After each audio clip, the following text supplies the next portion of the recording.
Hey there, y'all, and welcome to today's Daily Down and Dirty. My name is Fairlight. Welcome to Airy Fairy Tarot. If you would like to book a personal reading with me, feel free to DM me, or the link will be in the show notes. Also, I will soon have gift certificates available for the holidays and beyond, so feel free to hit me up about that. So the message for today is the process of transformation. A whole lot of cards came out, y'all. Starting with this, it's the card number 22, which, this deck takes it beyond traditional tarot. Normally the major arcanas end at 21. So this 22 card just in itself. So what happens after 21? 21 is the world card. It's like going through a portal. I often say where if you get a 10 card, that can be closing out a chapter. With the world card, you're closing out the book or leaving the library or whatever. So then we move on to 22. 22 is a master number for starters. So there's something inherently wise within that, inherently building.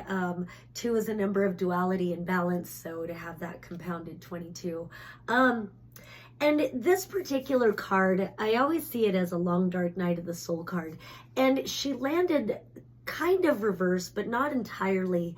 And so sometimes when it lands kind of like that, I feel like it's a wheel turning or a door opening or something like that.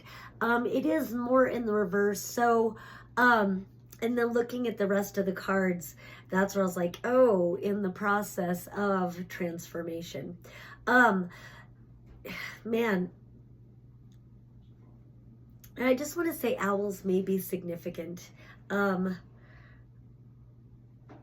And it's funny because I was looking at these cards earlier. There's only one other card out that has an owl on it, and we'll get to her in a minute. But owls and spiders, but for some reason I feel like saying owls may be significant to you right now, whether you work with like a goddess that works with owls or whatever it is, the spirit messenger. I just feel like pointing that out to you.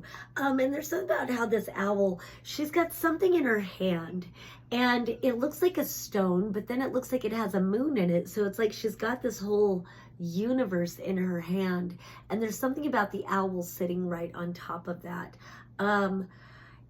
It does feel like whatever this process of transformation is about, there is some sort of like a level up to your consciousness going on. So, again, take what resonates, discard the rest, the drill. And with it being that way, you're in some sort of a process. And then I keep being drawn over to this 10 of fire reversed.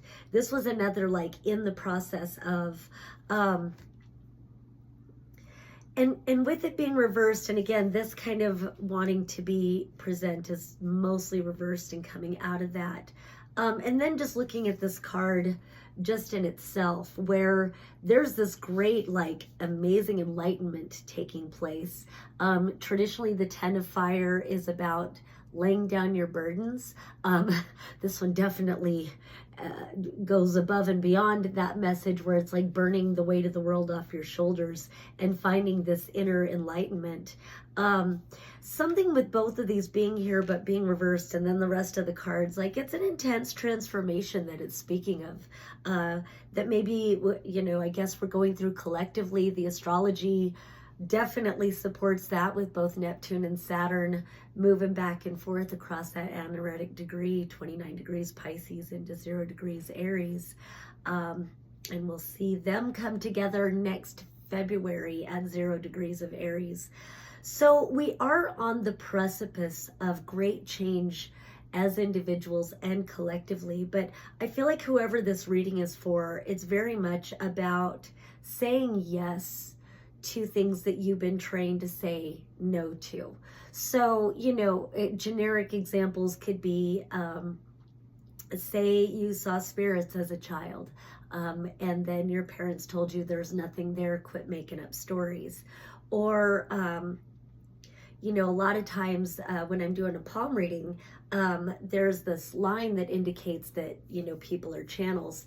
And, I guess I haven't really mentioned it in a while, but prior to COVID, I rarely saw people with that line present. And then since COVID, it not everyone has it, but so many people have it. So we're all just opening up and awakening and connecting to something much greater than what was open to us before. And and sometimes I like to give examples of what's something I can use. Take this little box that says Fairlight on it. Say if you grew up in a world and reality was defined by these edges and everything within it, this was the rules of the reality, going from everything from gravity to God to whatever personally was programmed into your mind, that this is reality and these are the parameters we live within and all these rules and all of that. And little by little, the parameters, it's just realizing, oh, that's just a box. Yeah, and it's like the boundaries are dissolving, and you're seeing that so much of the rules and the limitations really aren't as solid as we were taught to believe them to be, which leads to this transformation, because you're recognizing your inherent divinity. I never know what I'm going to say in these readings. So with this, I don't know, there's something about that owl standing on that stone that holds a whole universe inside of it. And even the owl within, there's this illumination happening. It's so funny. Usually I focus on other things in the card, but that owl really wants to speak. Owls perceive things in the dark that most don't perceive. They can find what they're looking for. They're amazing predators. And also they can see danger when it's coming, or they can hear it. Their hearing is amazing as well, from what I understand. So I want to say, trust your perceptions in this time right now. I keep wanting to give more and more examples of if you've been told you're crazy a lot. And a specific example is say you perceive something about somebody, and then you say it to them, and then they're like, "Nuh-uh, you're crazy." Then that can lead to a lot of self-doubt, gosh, it seemed so obvious to me and I was wrong. And then you learn not to trust your intuition, or you learn not to trust that guidance. It's not to say that you're infallible. We all can misperceive, misconstrue, and sometimes we all have moments of projecting. And so it is like walking a fine line to hold yourself in resonance of integrity so that you're not projecting your perceptions onto others. Usually when I do readings for people, I prefer to find my way through the dark. I feel like the less I know, the better. It's that sort of thing. But often enough, if you're feeling a strong resonance with information and they tell you you're crazy or whatever, probably you've triggered something that they weren't willing to really look at in themselves. But if you felt compelled to say it, then maybe, there must have been something in them that wanted the light shined on it. So, be gentle with yourself with this awakening. It just kind of looks like whoever this reading is for, that there could just be a lot of activations, a lot of things going on where you just don't really have a point of reference. We haven't really been in a culture, a society that teaches these things. Well, now it's opening up a lot more, thankfully. And so don't be afraid to step out of the known world and step into the unknown. And that known world is so within. So, there's something also that draws my eye. This spider right here, spiders, 8 legs. 8 speaks to the planet Saturn. That's about karma. It's about infinity, things flowing, things always being in flux. Also weaving the tapestry of your own life. gosh, there's so much depth I want to go to, but I'm like, there's a lot of cards here, so I don't want to go too deep. And then before we leave this card, though, on the one side, in the darkness, she's got a little black kitty. And then on the other side, she's got the illumination of these candles. And you see that her third eye is being illuminated. And then the spider underneath. Again, a lot going on. It's like new worlds are being fabricated all the time within our minds and within our experiences. And we don't recognize always how much reality is an inside experience, because as we go through it, it seems like such an outer thing, but we are co-creating, we are fabricating reality all the time. It's about what you focus on, it's about which thoughts you energize, which emotions come up, and how you choose to work with those energies. And so it really does feel like, and there's something about that kitty, that this card really has a lot to say. The kitty in the darkness, again, with the cat and the owl, it's like seeing things that maybe to other people's eyes are hidden. It feels like there must be a lot of that going on. More examples, you know, if somebody tells you something and you just know, maybe you feel it in your body that they're lying to you. Or I used to have a friend that said everybody has a tell. And so she could see if, like, when they'd lied, their eye would wink or something, you know, she could just see those kinds of things. You know, you don't have to bring yourself into confrontation, but you can acknowledge to yourself, yep, I saw that. So your perceptions are definitely heightening. You're definitely seeing things that others aren't aware of. I would say journal. I always want to say journal. Write down the things and write down the date. It could be that life is connecting you with synchronicities just to show you how accurate your perceptions are, how much you are changing, and also recognizing, again, it's a fabricated reality. And not only are you fabricating reality, but everybody's fabricating reality. And so much of the co-created reality we find ourselves in were fabricated by, you know, people that came before us and currently, you know, people right now. And we don't have to allow others to be the dictator of our reality. And so that's kind of with this 10 of fire reversed. It feels like there's so much waking up in you, but it almost feels like you're fighting it.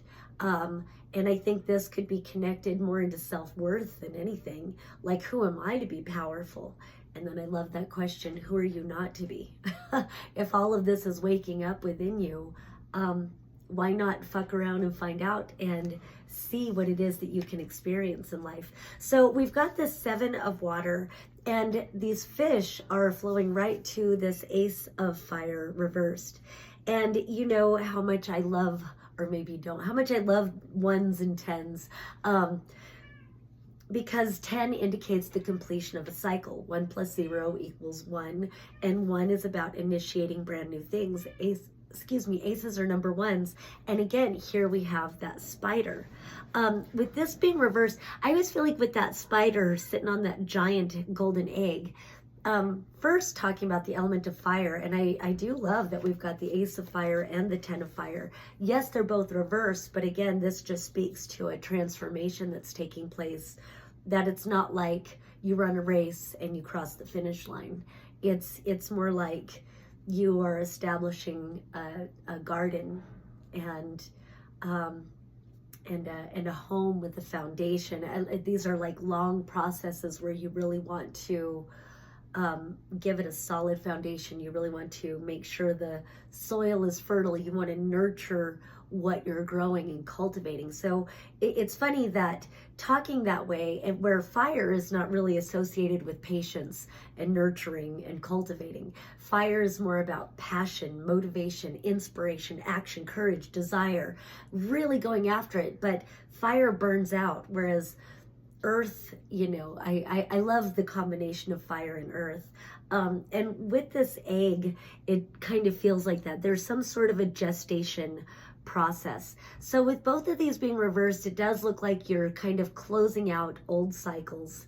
And then with this 22, you're closing out old cycles, and something is gestating within you, that you're finding your way because you just don't have a point of reference, but there's some sort of mastery that comes with it. So be patient with yourself. I think writing is going to be your greatest tool.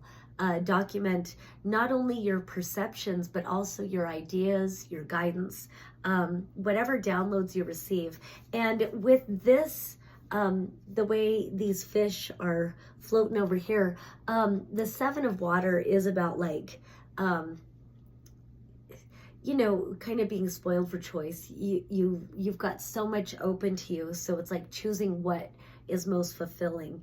And you know, in my mind's eye, I'm seeing like the more traditional 7 of cups, and you know, some of those cups hold true fulfillment, and others of those cups hold like little goblins, little demons. And so I think being very clear about what it is that you want and why you want it. Some people want instant gratification and they can't see beyond that. And I mean, that's fine. Again, fuck around and find out.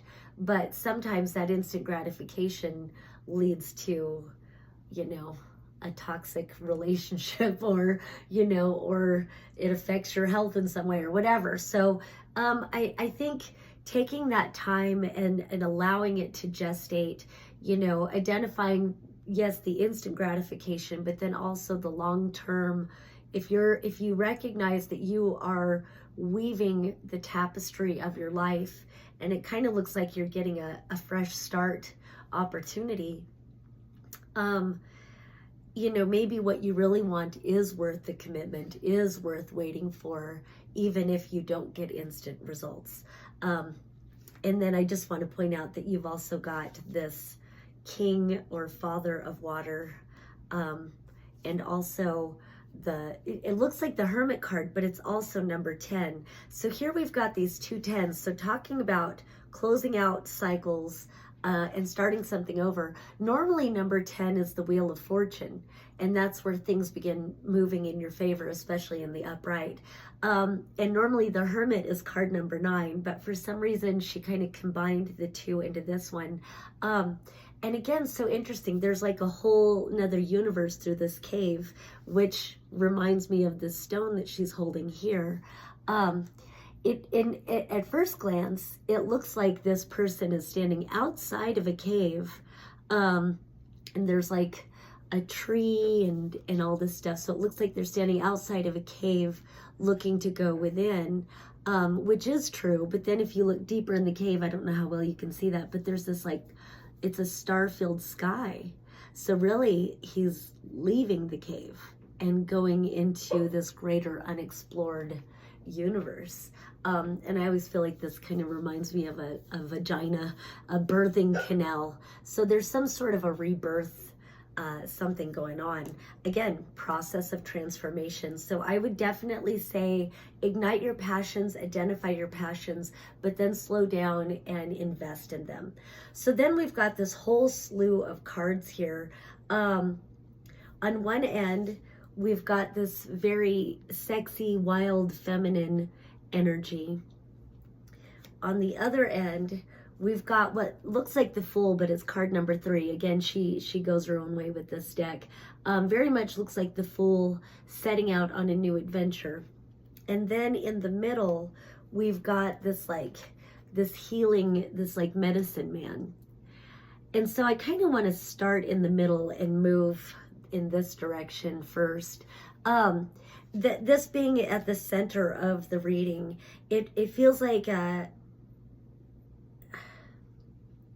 hear the word mastery.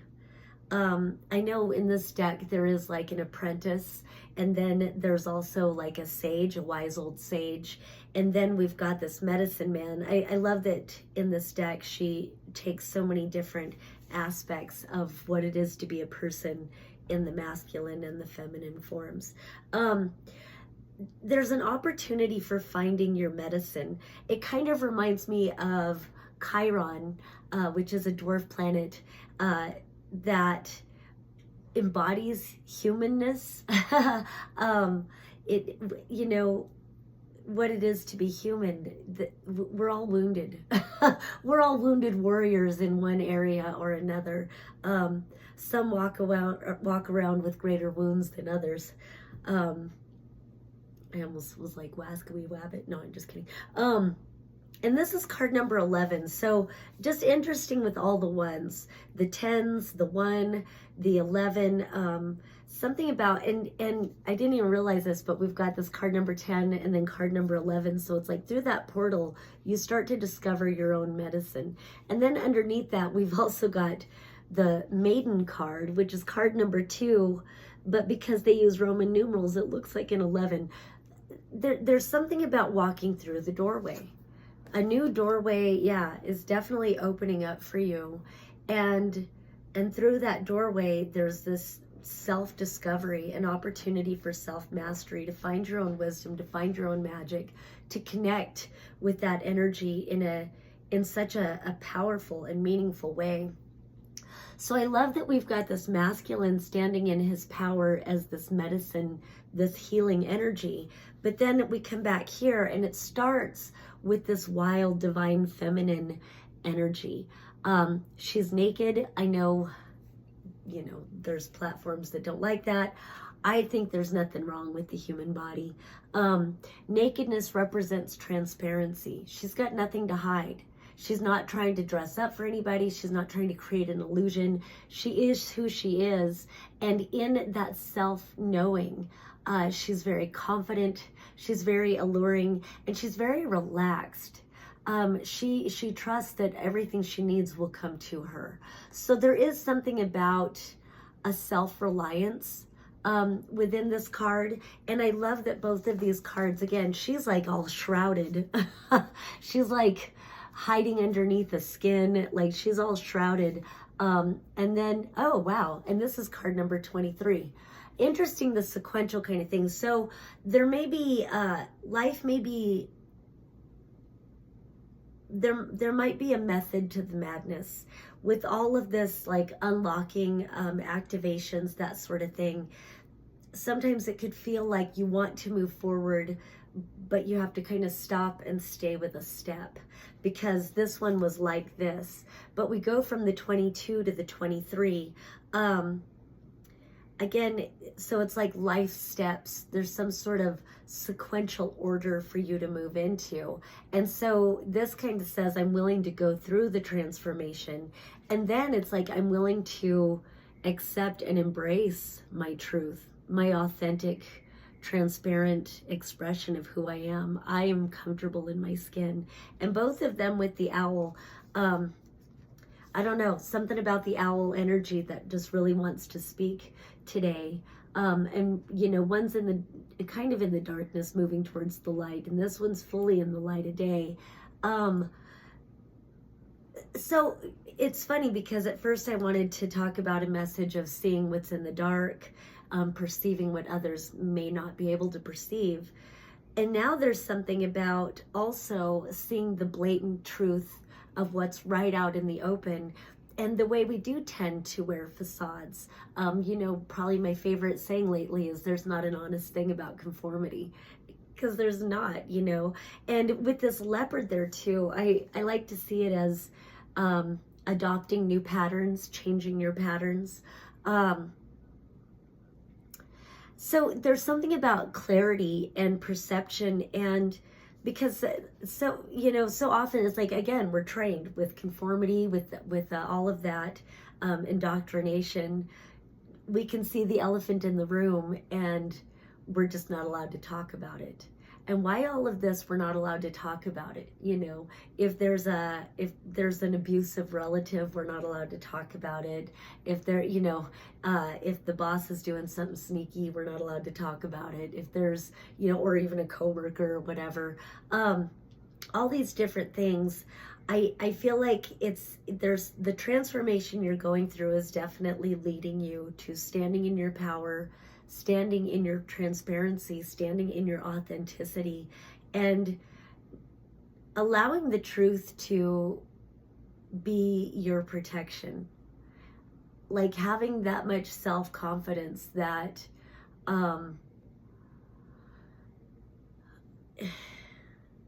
you know, if there's a consequence for standing on truth, bring it then, is kind of the energy I get from this card. So we go from this Major Arcana 23 to the Mother of Earth but reversed. The Mother of Earth reversed, and then this card number 15. I'm trying to remember what 15 normally is. Is that the devil? I'm not sure. I think it might be. But both of these being reversed, which it would be interesting if it is the devil. You'd think I would remember. Like I said, she took liberties with this, because in this card, this is a card of abundance. But the devil is often associated with Capricorn energy anyway. And Capricorn's all about climbing that mountain, reaching the pinnacle. And a lot of times it's seen as a very materialistic sign. And then also this card is so Taurian. So I don't know what it is with these earth energies wanting to come about, but both of them being reversed. It feels like with this transparency, because these two cards are reversed in between these two cards. So there's something about standing in your power, standing in the truth of who you are, that almost, it feels like with these two kind of materialistic looking cards being reversed, it's like rejecting the facades, rejecting the superficiality, other people's definitions of what it is to be successful, other people's definitions of what it is to be acceptable, other people's definitions of da-da-da-da-da-da. And it's like, you know, and the activist in me wants to say, yeah, no, they're poisoning the water. They need to clean it up. Yeah, no, you know, land ownership is really not a good thing, because look at how rich people just buy up the land, and then people that aren't super wealthy are sleeping on the streets or struggling to pay their bills. It feels like there's a rejection of all this superficiality. I never know where I'm going to go with my readings, but it really does kind of feel like there's this greater inherent medicine, greater inherent value that you find within yourself first. And then it kind of feels like it leads to inviting that authenticity, to be born within others, or, you know, to manifest. I don't know. I feel like we're on a great precipice of change right now. I mean, yeah, no shit, right? But it looks like we're on a great precipice of change, where we're embodying our magic, we're embodying our truth. And I think calling out the bigger picture imbalances, the bigger picture toxic beliefs that enable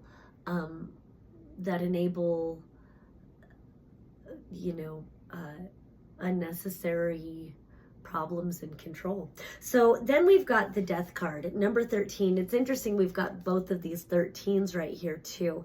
13 is the number of the goddess, and baby, that's who you are, regardless of gender.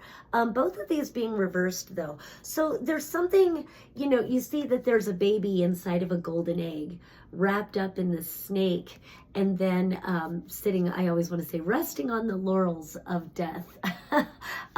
This is a death rebirth card.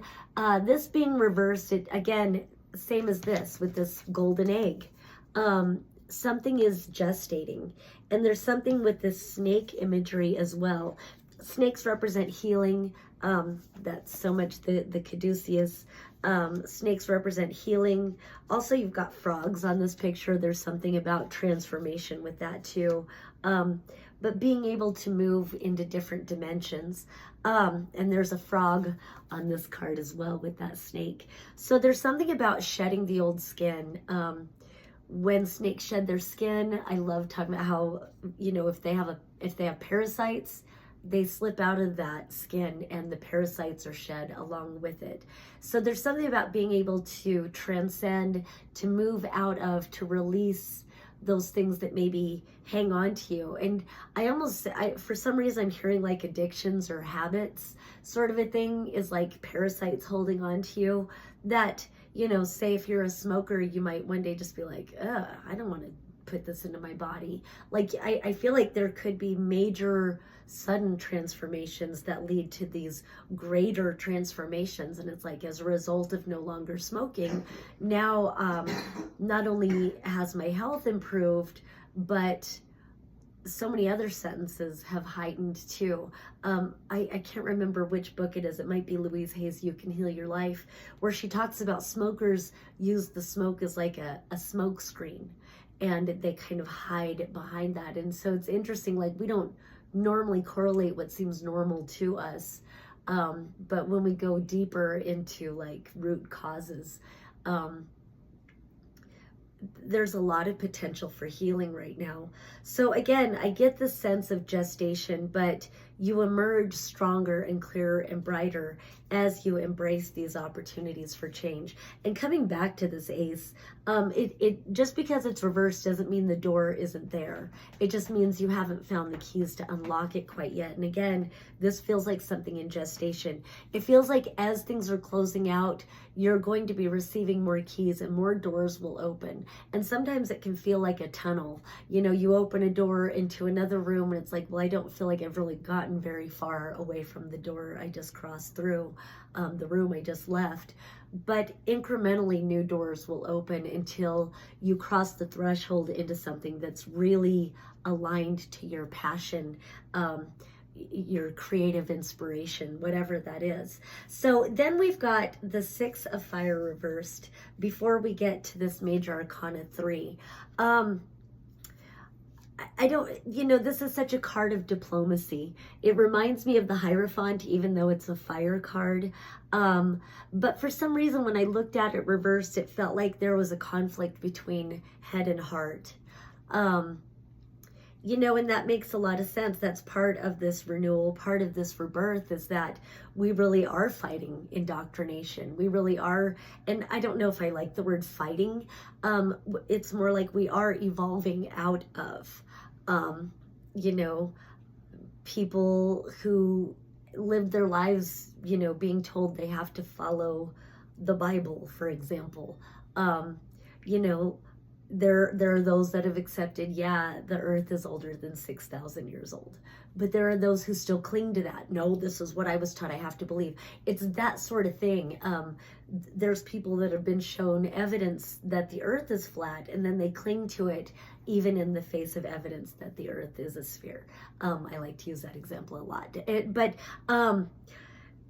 Because I love space. But anyway, so it feels like there's a head or heart decision. Just because you were trained or indoctrinated to believe something, it doesn't mean that the most important thing is to protect information in the face of new evidence. Again, it's like being shown this is the parameters of reality and then finding that's just a box. And really, once you leave the box, like, those parameters don't really dictate anything outside of what newness there is to explore. So, you know, I love to say the mind is a wonderful servant but a terrible master. I love that saying because it's true. But the mind wants to protect you, but the mind only knows what it knows. And there is a neuroplasticity where we can reshape our understanding and our connection and our creation of reality. And, you know, and it's like, you know, trauma is a good example. When you've had traumatic experiences, your neural pathways tend to fire into fight or flight patterns, you know, and they just go along these pathways. You can create new neural pathways and create new ways to see things, new ways to experience things, new ways to create. And then we come to this card number 3, where it's a brand new journey. I always want to sing that Nina Simone song. It's a new dawn, it's a new day, and a new life for me. And I'm feeling good. So it really does feel like you are at the precipice of major life changes. And those changes are somewhat more inherently within than without, but as these changes within really anchor then the changes without become more and more apparent. So don't be afraid of the journey. I mean, and I want to say you can. I always want to throw choice in there. Like, you have a choice about all things. Be aware of cognitive dissonance. It is not easy to face cognitive dissonance within the self. It's funny, as a person who has been in my own la-la land and who has been open to magic and whatever, I found that sometimes I can be the most stubborn person to change. And other people that have been doing this type of work throughout their lives, you know, some people are so open and willing to accept transformation, and others, we can get locked into what we know, and it's not easy to say, oh, I have to change this, or, I don't have to, but I see that if I don't change this, there's other aspects of my life that also won't change until I'm willing to change. And you can touch your throat. That's a total Louise Hay thing. Second time I've mentioned Louise Hay. Her book, You Can Heal Your Life, is one of the greatest gifts to modern consciousness that I know of. So, but there are lots of books, lots of teachers. That's just one of my favorites. Anyway, so that's all I have for today. If you would like a personal reading from me, again, hit me up and slide into my DMs or whatever, or you can find the Calendly link in the show notes. And then otherwise, just have a beautiful, beautiful rest of your day. Peace and love. Until next time.